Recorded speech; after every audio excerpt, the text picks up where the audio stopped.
Kulang o yung bumitaw?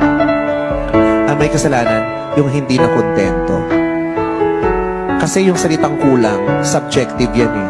Maaaring sa'yo kulang pero sa akin sapat na yun. Pero maaaring kaya nagkulang ako para sa'yo dahil marami kang hinahanap na wala naman sa akin. Kasi kung sapat ako, wala kang hahanapin.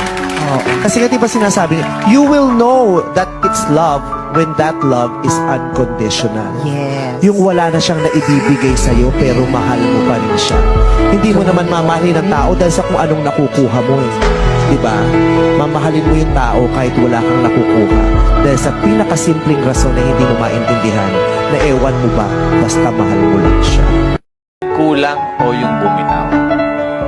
Ang may kasalanan, yung hindi na kontento. Kasi yung salitang kulang, subjective yan eh. Maaaring sa'yo kulang pero sa akin sapat na yun. Pero maaaring kaya nagkulang